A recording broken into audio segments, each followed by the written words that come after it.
మామ India versus England 5th test match day 2 report మీద click వేద్దామా. డే 1 లో 204 రన్స్ కి 6 వికెట్స్ కోల్పోయారు. క్రీజ్ లో కరుణ్ నాయర్ 52 రన్స్ తో, వాషింగ్టన్ సుందర్ 19 రన్స్ తో క్రీజ్ లో ఉన్నారు. నిన్న కూడా వీళ్ళే బ్యాటింగ్ స్టార్ట్ చేశారు. కరుణ్ నాయర్ 57 రన్స్ కి అవుట్ అయితే వాషింగ్టన్ సుందర్ కూడా 26 రన్స్ కి అవుట్ అయ్యాడు. లాస్ట్ లో వచ్చిన 3 బ్యాట్స్మెన్స్ లో 2 డక్అవుట్, ఇంకొక బ్యాట్స్మెన్ 0 దగ్గర నాట్అవుట్. అలా టీమిండియా ఫస్ట్ ఇన్నింగ్ లో 224 రన్స్ కి ఆల్అౌట్ అయిపోయింది. ఇంగ్లాండ్ వాళ్ళ ఫస్ట్ ఇన్నింగ్ ని స్టార్ట్ చేశారు. స్టార్ట్ చేయడమే కాదు 247 రన్స్ కి ఆల్అౌట్ కూడా అయిపోయారు. వాళ్ళ ఓపెనర్స్ అయితే గ్రేట్ స్టార్ట్ ఇచ్చారు మామ. వాళ్ళ ఫస్ట్ వికెట్ 92 రన్స్ దగ్గర పడింది. అప్పటికే జాక్ రాలీ 64 రన్స్ కొట్టి అవుట్ అయితే బెన్ థెకెట్ 43 రన్స్ కొట్టి అవుట్ అయ్యారు. వీళ్ళిద్దరు వికెట్స్ పడేసరికి ఇంగ్లాండ్ స్కోర్ 129 రన్స్. ఈజీగా వీళ్ళు లీడ్ కి వెళ్ళిపోతారు అనుకున్నాం, కానీ Indian pacers have other plans. వీళ్ళిద్దరి తర్వాత ఒక్క హ్యారీ బ్రూక్ మాత్రమే 53 రన్స్ కొట్టారు. ఇంకా మిగిలిన ఏ ప్లేయర్ కూడా 30+ రన్స్ కొట్టనివ్వలేదు.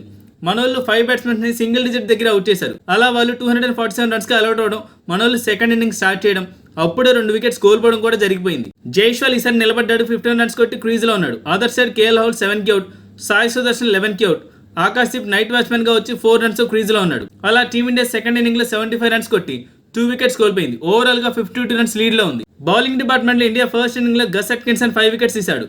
జో స్టంగ్ 3 వికెట్స్ తీసుకున్నాడు. ఇంగ్లాండ్ ఫస్ట్ ఇన్నింగ్ లో సిరాజ్ అండ్ ప్రసిద్ధ్ కృష్ణ తలా 4 వికెట్స్ తీసుకున్నారు. అలా టీమిండియా పరుగు పోకుండా కాపాడారు. సో ఇవాళ మనోళ్ళు ఏ మ్యాజిక్ చేస్తారో చూడాలి.